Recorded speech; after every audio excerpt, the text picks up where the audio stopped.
तस्मै श्री गुरुवे नमः। अपने सभी महाराज की श्रेष्ठ कुंजिका स्तोत्रम शिव उवाच।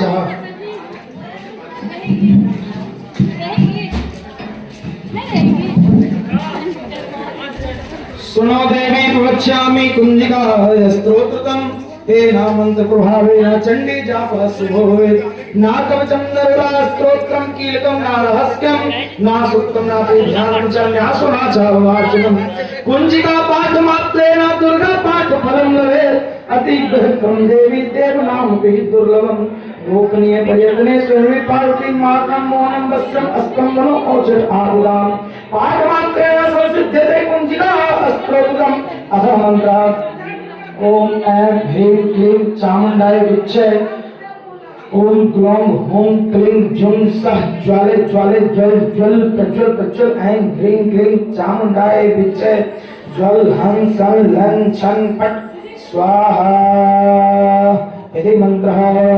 नमस्ते रुद्ररूपाण्ये नमस्ते मधुमर्दने नमः कैटभारणे नमस्ते मयिकार्दने नमस्ते सोममात्रे च सोमस्वर्घातने जागृतमे महादेवी च सिद्धि कुरुस्मे अहंकारे श्रेष्ठ रूपाय ह्रींकारे प्रतिपालिका ह्रींकारे काम रूपन्ये बीज रूपे नमस्ते चामुंडा चंडघाती च अहंकारे वरदायिनी विच्चेच्छा विधानित्यं नमस्ते मंत्र रूपणे धाम धिंग धूम घटे पत्नी वांग पिंग बुम बाधीश्वरी क्रांग क्रीं क्रूं कालिका देवी सांग सिंह सुम शिवम गुरु ओम ओम ओंकार रूपन्ने जन जन जन जन वनादने भ्राम ग्रीं ब्रूम भैरे भद्रे वन्ने ते नमो नमः अंकं चंदन तंग पंग यंसंग बिंग दुंग ऐं बिंग हम चंद जागरम जागरम त्रोटय दित्तम क्रुक क्रुस स्वाहा पांग पिंग पुंग पार्वती पुणा खाम किम खिम क्वचरी तथा साम सिंह सुंग सप्तती दिव्या मंत्र सिद्धि कुरु स्वयं इदं तो कुंजिका स्तोत्रम मंत्र जागृहे तवे अभक्त नह बदातव्यम कुंभकम रक्ष पार्वती यस्तु कुंजिकाया देवी ही नाम सततिं पठेता नातस्य जायते सिद्धेरन्य रोदनम यथा श्री रुद्रमाल्य गौरी तंत्र शिव पार्वती संवादे कुंजिका स्तोत्रम संपूर्ण। ओम तत्सत् ओम तत्सत् ओम तत्सत्। श्री दुर्गात्मस्तु मैया मां मंगलागोचरमस्तु मां मंगलागौरी महारानी की महादेव जी की मंगलागौरी के गर्भगृह में जो भी होंगे बाहर निकल जाइए। अंदर गर्भगृह में माता के पास कोई भी हो ब्राह्मण या कोई भी बाहर आ जाइए।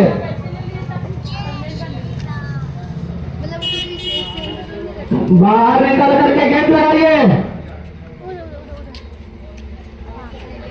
कोई नहीं है।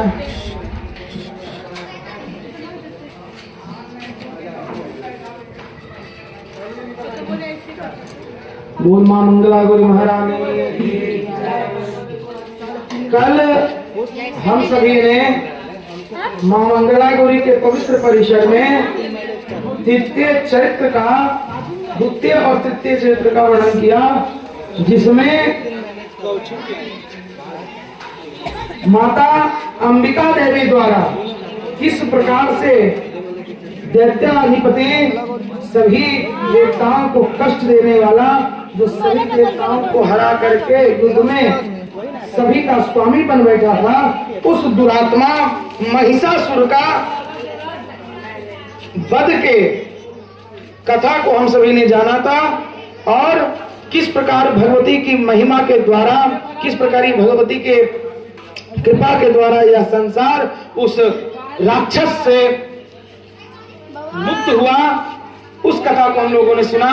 आज मां मंगला गौरी मंदिर दरबार में हम सभी चतुर्थ चैत्र श्रवण करेंगे, जिसमें इंद्र आदि देवताओं द्वारा भगवती अंबिका का किस प्रकार से स्तुति किया जाता है, वह हम सभी आज जानेंगे।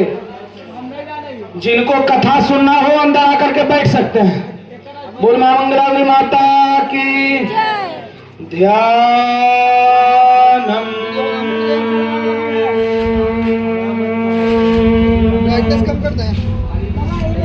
इतना तक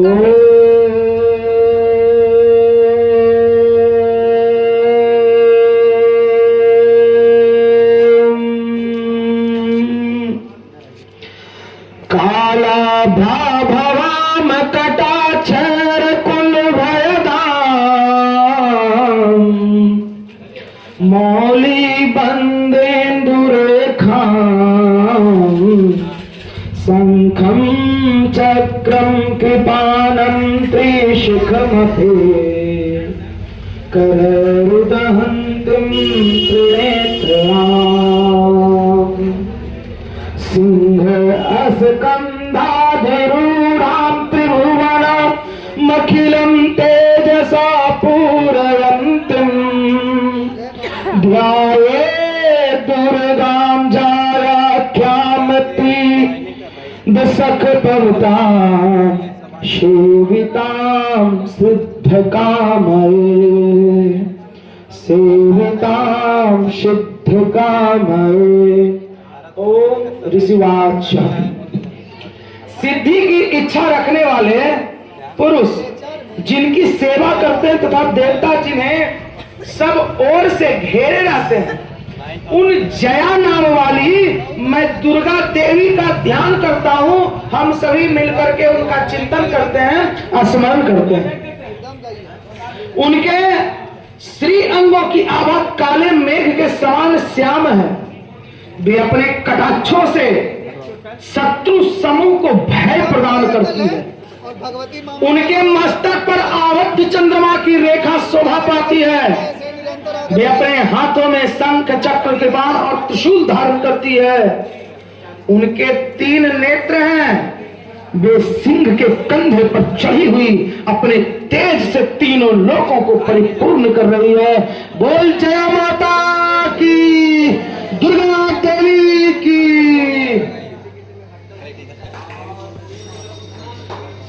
ऋषि कहते हैं कि अत्यंत पराक्रमी दुरात्मा महिषासुर तथा उसकी दैत्य सेना के देवी के हाथ से मारे जाने पर इंद्र आदि देवता प्रणाम के लिए गर्दन को झुका करके, कंधे को झुका करके उन भगवती दुर्गा देवी का उत्तम वचनों द्वारा स्तवन स्तुति आरंभ कर दिया। उस समय उस अंबिका के सुंदर अंगों में अत्यंत हर्ष के कारण रोमांच आया था। देवता बोले कि संपूर्ण देवताओं की शक्ति का समुदाय ही जिनका स्वरूप है तथा जिन देवी ने अपनी शक्ति से संपूर्ण जगत को व्याप्त कर रखा है, समस्त देवताओं और महर्षियों की पूजनीय उन जगदम्बा को हम भक्ति पूर्वक नमस्कार करते हैं। अम्बा परमेश्वरी की जय। संपूर्ण देवताओं की शक्ति का समुदाय, हमने कथा सुनाया था कि सभी देवता के मुख से, अंग से, शरीर से एक ज्वाला उत्पन्न हुआ, एक तेज उत्पन्न हुआ, वो एक पुंज बना, वो पुंज एक स्त्री के रूप में परिणित हुआ। फिर उसी अंबिका को सभी देवताओं ने अपने अपने प्रकार से शस्त्र अस्त्र या किसी प्रकार का भेंट किया, उससे महिषासुर नामक राक्षस मारा गया। तो संपूर्ण देवताओं की शक्ति ही जिसका समुदाय, हर देवता अपना अलग अलग शक्ति से जानल गया, मगर देवी के अंदर जितना देवता देवी है, ईश्वर है, सबका शक्ति समाहित है। इसलिए इनका नाम है आदि शक्ति। कोई देवता या कोई देवी अपना एक शक्ति से विख्यात है। अग्निदेव आग से हैं, वरुण देव पानी से हैं, इंद्र बिजली से हैं, महादेव संहार के रूप में जाने जाते हैं, विष्णु पालन के रूप में जाने जाते हैं, ब्रह्मा वेद के रूप में जाने जाते हैं, जगतकर्ता के रूप में जाने जाते हैं, मगर भगवती आदि शक्ति के रूप में जाने जाती है। आदि शक्ति का अर्थ क्या होता है? जिससे पूरे संपूर्ण जगत को, समस्त ईश्वरों को शक्ति प्रदान हो, चाहे वो विष्णु हो, शिव हो या ब्रह्मा, उनको भी शक्ति और शरीर भगवती अंबिका ने ही प्रदान करवाया है। तो संपूर्ण देवताओं की शक्ति जिनका समुदाय है, उन देवी को हम लोग बारंबार नमस्कार करते हैं। वे हम लोगों का कल्याण करें, जिनके अनुपम प्रभाव और बल का वर्णन करने में भगवान शेषनाग अर्थात विष्णु जी, ब्रह्मा जी तथा महादेव जी भी सामर्थ्य नहीं। इन तीनों का ही नाम क्यों आता है किसी कथा में बार बार? क्योंकि इन तीनों से कोई ऊपर है ये नहीं। महादेव से कोई ऊपर है ये नहीं है, विष्णु से ऊपर कोई है ये नहीं, ब्रह्मा से ऊपर कोई है ये नहीं। मगर फिर भी क्या कहा गया है कि ये तीनों देवता भी जिनके बारे में वर्णन करने में सामर्थ्य नहीं है, जिनका वर्णन नहीं कर सकते, वो आप भगवती चंडिका देवी हैं। वे भगवती चंडिका संपूर्ण जगत का पालन एवं अशुभ भय का नाश करने का विचार करें कि माता, जिस प्रकार से आपने ये विचार किया कि ये शत्रु हम लोग को कष्ट दे रहा है, उसका नाश कर दो, उसी प्रकार से आगे भी भविष्य में भी सभी भयों का नाश करने का विचार कीजिएगा।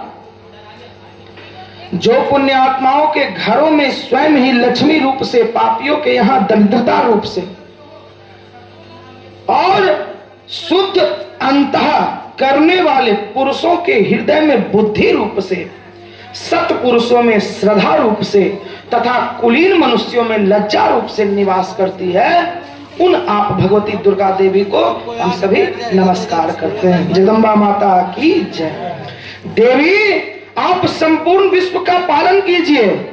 अम्बा, आपके इस अचिंत्य रूप का, असुरों का नाश करने वाले भारी पराक्रम तथा समस्त देवताओं और दैत्यों के समक्ष युद्ध में प्रकट किए हुए आपके अद्भुत चरित्रों का हम किस प्रकार से वर्णन करें। आप संपूर्ण जगत की उत्पत्ति का कारण है। आप में सत्व गुण, रजोगुण और तमोगुण। गुण कितने होते हैं? 3 प्रकार के, सत्व गुण, रजोगुण और तमोगुण। ये तीनों गुण मौजूद हैं। अतः तो भी दोषों के साथ आपका संसर्ग नहीं जान पड़ता। मतलब तमोगुण वाला व्यक्ति कौन होता है? जो खराब हो, जो सबसे बदतर हो, उससे बदतर दुनिया को है नहीं, तमोगुण वाला। और ये तीनों गुण आप में मौजूद है, पर फिर भी आप में किसी प्रकार का दोष नहीं देखा गया। कोई किसी प्रकार का दोष आप में है ही नहीं है। तमोगुण की अधिष्ठात्री भी हो, फिर भी भगवान विष्णु और महादेव जी आदि देवता भी आपका पार नहीं पाते। आप ही सबका आश्रय हैं। यह समस्त जगत आपका ही अंशभूत है। सोचिए, जगत कितना बड़का बड़े। हमरा बिहार शरीफ से अगर हमारा रानीगढ़ बेले जाए के मन करेगा तो गाड़ी पकड़ेंगे, इतने दूर में आधा 1 घंटा का रास्ता। जगत कितना बड़ा है, मगर ये पूरा जगत को बताया जा रहा है कथा में कि आपका अंश मात्र है। तो सोचिए उस चंडिका की क्या शक्ति होगी। पल भर में ना जाने कितने ब्रह्मांडों का रचना कर दे, पलक झपकते ना जाने कितने ब्रह्मांडों का नाश कर दे, वो आदि शक्ति आप ही हैं। क्योंकि आप सबकी आदिभूत अव्याकृता परा प्रकृति है। अव्याकृता मतलब सभी को आपने ही जन्म दिया है। ये प्रकृति आप ही है। हे देवी, संपूर्ण यज्ञों में जिसके उच्चारण से सब देवता तृप्ति लाभ करते हैं, हम सभी किसी प्रकार का अगर हुमास से स्वाहा स्वाहा स्वाहा स्वाहा करते हैं, उस स्वाहा से उन देवताओं को शक्ति मिलती है, तब वो देवता हमारा कल्याण करते हैं। ये नहीं सोचिए कि देवता को शक्ति है तो हमारा कल्याण करते हैं, नहीं, हमारे दिए हुए आहुतियों से उनका शक्ति बढ़ता है, तब वो हमारा कल्याण करते हैं। लेन देन की रीति, चाहे वो भगवान से हो या माता पिता से हो, भाई बहन से हो, पति पत्नी से हो, पुत्र माता से हो, पुत्र पिता से, मगर लेन देन की रीति तो बनी हुई है। तो यज्ञ में उच्चारण से सभी देवता जिससे तृप्ति लाभ करते हैं, वो स्वाहा कौन? आप ही तो हैं। इसके अतिरिक्त आप पितरों की भी, कहा गया कि पितृ जिस पर प्रसन्न हो जाए उसको किसी और की कृपा की आवश्यकता नहीं है। इसीलिए गया में 15 दिन का आश्विन कृष्ण पक्ष में पितृ पक्ष का भारी मेला लगता है। लोग अपने पितरों को तृप्ति देने के लिए, जल देने के लिए आते हैं। तो उस समय इसके अतिरिक्त आप पितरों की भी तृप्ति का कारण है कि जो जीवित भी नहीं है, जो मर भी गया, उसके बारे में भी आप सोचती हैं। जो इस दुनिया में है भी नहीं उसके बारे में भी आप सोच रहे हैं। आप इतनी दयालु हैं। अतएव सब लोग आपको स्वधा भी कहते हैं। तो बोले स्वाहा सुधा माता की जय।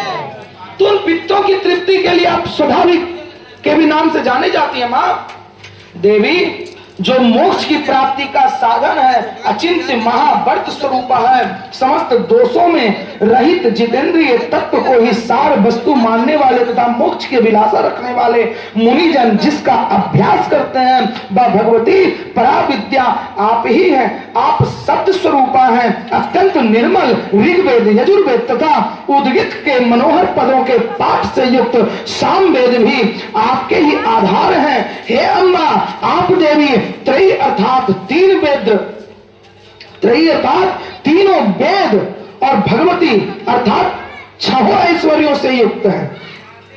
वेद और ऐश्वर्य आप में ही समाहित है, आपसे दूसरों को प्राप्ति होता है।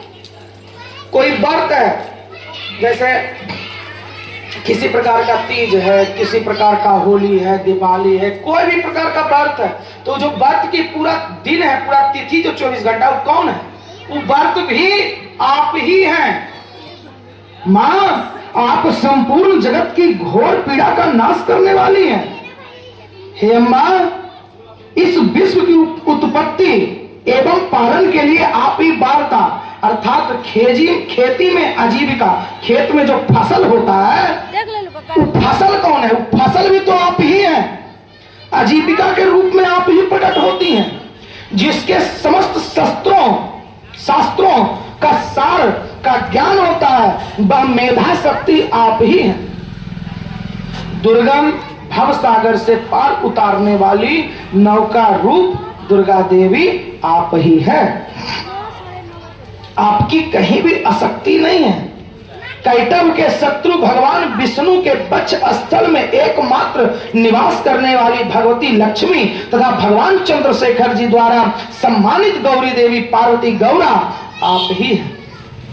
आपका मुख मंद मुस्कान से सुशोभित है, निर्मल पूर्ण चंद्रमा के बिंब का अनुकरण करने वाला और उत्तम स्वर्ण की मनोहर कांति से कामनीय है, तो भी उसे देखकर महिषासुर को क्रोध हुआ और सहसा उसने उस पर प्रहार किया। यह बड़े आश्चर्य की बात है। इतना निर्मल चेहरा, इतना सुंदर चेहरा को देख करके भी अगर किसी को क्रोध आ जाए तो वो सोचनीय वाली बात है। देवी, वही मुख जब क्रोध से प्रहार कर दिया, यह बड़े आश्चर्य की बात है। हे अम्बा, वही मुख जब क्रोध से युक्त होने पर उदय काल के चंद्रमा की भांति लाल और तनी हुई भौंहों के कारण विकराल हो उठा, तब उसे देखकर भी जो महिषासुर के प्राण पखेरु तुरंत नहीं निकल गए, यह उससे भी बढ़कर आश्चर्य की बात है। जब तुम सौम्य के रूप में होती हो और फिर भी सौम्य मतलब साधारण, सबको आकर्षित करने वाला, और जब उस रूप में हो फिर भी उस रूप पर महिषासुर ने प्रहार किया, और जब तुम क्रोध में भर गई तो तुम्हारे क्रोध के आगे तो काल भी नतमस्तक है। सिर्फ क्रोध को देख मात्र से उस महिषासुर के प्राण क्यों नहीं निकले, ये हम लोग को आश्चर्य हो रहा है। हे अम्बा, क्योंकि क्रोध में भरे हुए यमराज को देखकर भला कौन जीवित रह सकता है। देवी, आप प्रसन्न हो। परमात्मा स्वरूपा आपके प्रसन्न होने पर जगत का अभ्युदय होता है, और क्रोध में भर जाने पर आप तत्काल ही कितने कुलों का सर्वनाश कर डालती हो।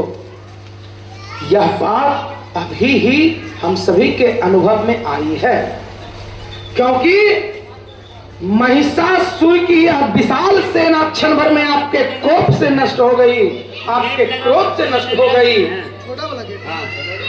सदा अभ्युदय प्रदान करने वाले आप जिन पर प्रसन्न रहती हैं, वे ही देश में सम्मानित है, उन्हीं को धन और यश की प्राप्ति होता है, उन्हीं का धर्म कभी स्थिर नहीं होता, तथा वे ही अपने हष्ट पुष्ट स्त्री पुत्र और भृत्यों के साथ धन्य माने जाते हैं। हे अम्बा परमेश्वरी, आपकी ही कृपा से पुण्य आत्मा पुरुष प्रतिदिन अत्यंत श्रद्धापूर्वक सदा सब प्रकार के धर्मा अनुकूल कर्म करता है और उनसे प्रभाव से स्वर्ग लोक में जाता है। इसलिए आप तीनों लोकों में निश्चय ही मनोवांछित फल देने वाली हैं। हे मां दुर्गे, आप स्मरण करने पर सब प्राणियों का भय हर लेती हैं और स्वस्थ पुरुषों द्वारा चिंतन करने पर उन्हें परम कल्याणमयी बुद्धि प्रदान करती है। यहाँ पर चाहता तो सिर्फ लिख सकता था पुरुषों द्वारा, मगर यहाँ पर क्या लिख रहा कि स्वस्थ पुरुषों द्वारा, जो तबीयत से ठीक हो, शरीर से ठीक हो, स्वस्थ पुरुषों द्वारा चिंतन करने पर उन्हें परम कल्याणमयी बुद्धि प्रदान करते हैं। तो स्वस्थ आदमी ही ना कमाई करेगा, अस्वस्थ तो कमाई करेगा नहीं। जो अस्वस्थ है उसको बिस्तरे पकड़ के बैठोगे। तो आपका पूजा पाठ आप स्वीकार भी करती है, तो सबका स्वीकार करती है, चाहे वो स्वस्थ हो या अस्वस्थ हो। अब कहा गया, क्या समझा रहा ये कथा कि अगर आप अस्वस्थ हैं तो ये जरूरी नहीं है कि आप भगवती के लिए सही है, फलाहार कीजिए या किसी प्रकार का निर्जला रहिए, नहीं। अगर आप अस्वस्थ हैं तो अस्वस्थ हैं तो जितना सामर्थ्य शरीर से अपना सामर्थ्य लगा दीजिए, भक्ति झोंक दीजिए माता के चरण में। आप दुख दरिद्रता और भय हरने वाली हैं। हे देवी, आपके सिवा दूसरी कौन है जिसका चित्त सबका उपकार करने के लिए सदा ही दयालु रहता हो। देवी, इन राक्षसों को मारने से संसार को सुख मिले तथा ये राक्षस चिर काल तक नरक में रहने के लिए भले ही पाप करते रहे हो, इस समय संग्राम में मृत्यु को प्राप्त होकर स्वर्ग लोक में जाए, निश्चय ही यह सोचकर आप शत्रुओं का वध करती है। कितना प्यारा बात है कि जो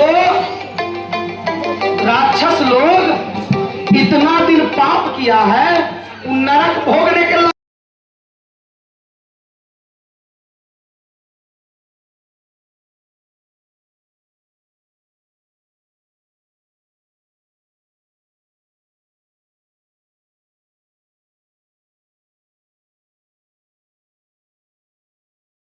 इसमें भी एक रहस्य है।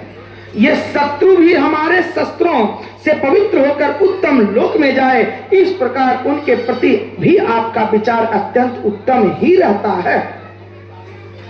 खड्ग के तेज पुंज की भयंकर दीप्ति से तथा आपके त्रिशूल के अग्रभाग की घनीभूत प्रभा से चौंधियाकर जो असुर की आंखें फूट नहीं गई, उसमें कारण यही था कि वे मनोहर रश्मियों से युक्त चंद्रमा के समान आनंद प्रदान करने वाले आपके सुंदर मुख का दर्शन करते थे।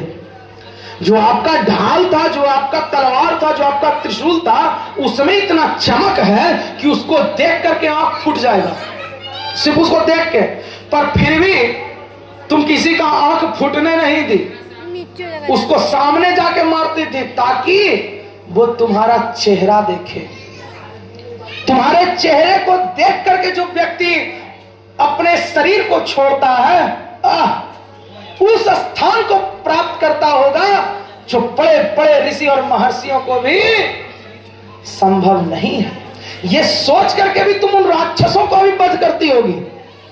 हे अम्बा, आपका शील दुराचारियों के बुरे बर्ताव को दूर करने वाला है, साथ ही यह रूप ऐसा है जो कभी चिंतन में भी नहीं आ सकता है, जिसकी कभी दूसरों से तुलना भी नहीं की जा सकती, तथा आपका बल और पराक्रम तो उन दैत्यों का भी नाश करने वाला है जो कभी देवताओं के पराक्रम को भी नष्ट कर चुके थे। इस प्रकार अपने शत्रुओं पर भी आप अपनी दया ही प्रकट करती हैं। वरदायिनी देवी, आपके इस पराक्रम की किसके साथ तुलना हो सकती है, तथा शत्रुओं को भय देने वाला एवं अत्यंत मनोहर ऐसा रूप भी आपके सिवा इस ब्रह्मांड में किसी का नहीं है। हृदय में कृपा और युद्ध में निष्ठुरता, ये दोनों बातें तीनों लोगों के भीतर से सिर्फ और सिर्फ केवल और केवल आप में ही देखी गई है। ममता के समय ममता, प्रेम के समय प्रेम और युद्ध के समय निष्ठुरता, ये केवल आप में ही देखी गई है। माता, आपने शत्रुओं का नाश करके इस समस्त लोक की रक्षा की है, उन शत्रुओं को भी युद्ध भूमि में मारकर स्वर्ग लोक में पहुंचाया है, तथा उन्मत्त दैत्यों से प्राप्त होने वाले हम लोगों के भयों को भी दूर कर दिया है। आपको हमारा नमस्कार है। बोलंबा परमेश्वरी की जय। माँ, आप शूल से हमारी रक्षा करें। यहां पर से क्या होता है, शूलेन पाहिनो देवी पाहि खड्गेन चांबिके घंटा स्वेन न पाहि चापज्यानि स्वेन च प्राच्यम रक्षा प्रतिच्यम चा चंडिके रक्षा दक्षिणे ब्राह्मणेन आत्मशूलस्य उत्तरस्यं तथेश्वरी सौम्यानि यानि रूपानि त्रिलोके विश्रन्ते यानि चात्यार्थ घोरानि तैरच्छस्मस्ताग्वम खड्गशूल गदादीनि यानि चास्त्राणि त्र्यंबिके कर पल्लव संगनि तैरसमान रक्ष सर्वदा।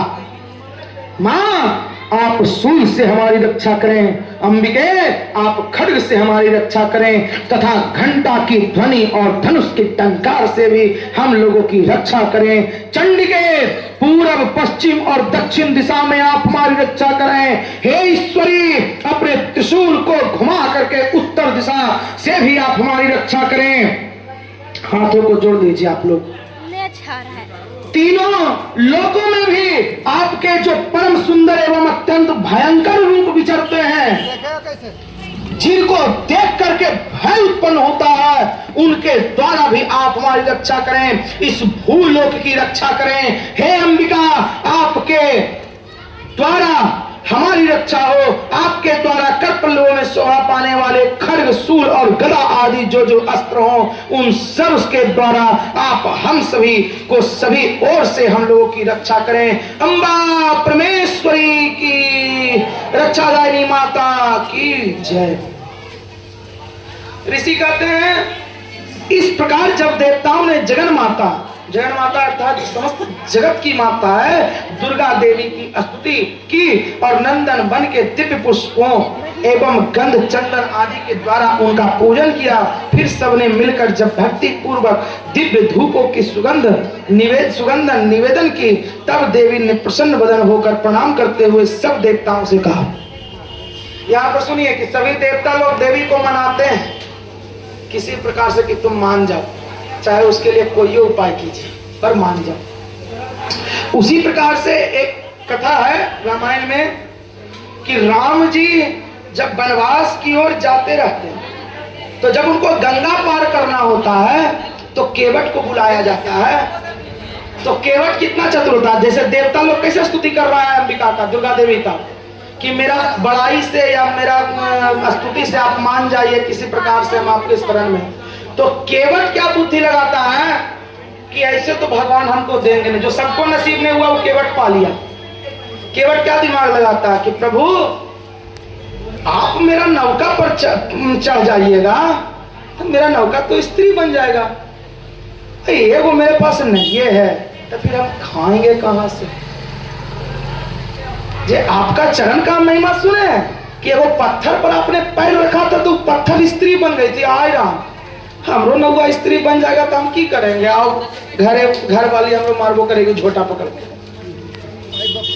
क्या कहते हैं, ऐसा कहते हैं सब लोग कि जादू भरी पदरज है तुम्हारी। ऐसा कहते हैं सब लोग कि जादू भरी पदरज है तुम्हारी। इस पदरज का स्पर्श हुआ तो मौन शिला बनी सुंदर नारी। इस पदरज का स्पर्श हुआ तो मौन शिला बनी सुंदर नारी। मौन शिला था जो शांत पर्वत भी था, जो पत्थर रखा हुआ था, वो एगो नारी में परिणत हो गया, बदल गया। बताइए आपके पद रज से एक पत्थर जब नारी बन जा सकती, पत्थर था, मैं तो नौका काट के है, हम क्या करेंगे। हमरा जब ना है काट का भी स्त्री बन जाएगा तो हम कमावेंगे कहां से, आगे को के बोझा हमरा माथा पर। एक नारी का बोझ कठिन है, एक नारी का बोझ कठिन है, कैसे पालूंगा दो दो नारी। नाव बनी अगर नारी तो इस निर्धन पे आएगी विपत्ति भारी। ऐसा कहते हैं सब लोग कि जादू भरी पद रज है तुम्हारी। तो आपके पद रज की महिमा किसने नहीं सुनी है? तो पहले हम इसको पखारेंगे, धोएंगे, मल मल के धोबेंगे, हो सके आपका जादू टोना वाला पैर से हमरा नौआ बन गए स्त्रीता। अब वो पानी को पी के देखेंगे, अगर हमको कुछ नहीं हुआ ना तब तो आपको नाव पर बैठावेंगे, नहीं तो आप टोटका कर दीजिएगा अपना पैर से हमरा नौआ पर, आपने तो पार हो जाइएगा, हमको बीच मझधार में फंसा के चल जाइएगा। तो केवट कितना बुद्धि लगाया। अब अभी तक पूरे रामायण में सिर्फ वही एगो केवट था जो उनका पैर धो करके पान किया था। संपूर्ण जगत के पालनहार श्री राम के चरणों का पानी ग्रहण करना बड़े बड़े देवताओं, बड़े बड़े ऋषि महर्षियों को भी संभव नहीं।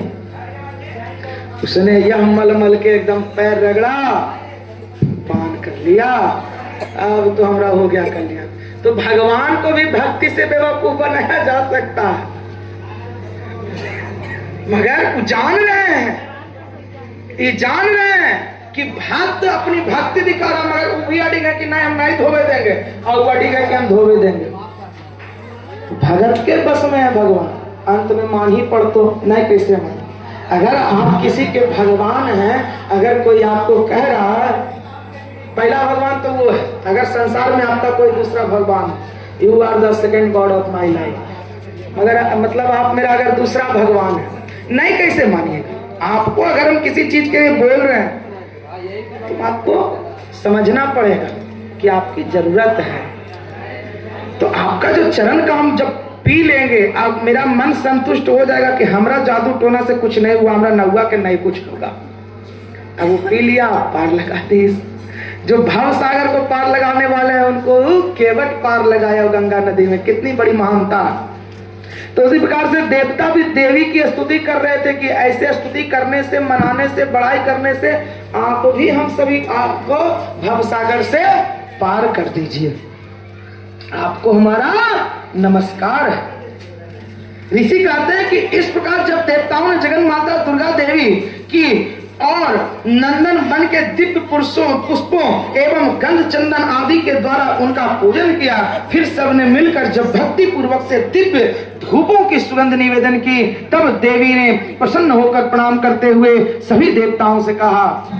देवी बोली कि देवताओं, तुम सब लोग मुझसे जिस वस्तु की अभिलाषा रखते हो उसे मांगो। देवता बोले कि भगवती ने हमारी समस्त इच्छाओं को पूर्ण कर दिया, अब कुछ भी बाकी नहीं रहा है, क्योंकि हमारा यह शत्रु जो महा दुष्ट महिषासुर था वो मारा गया।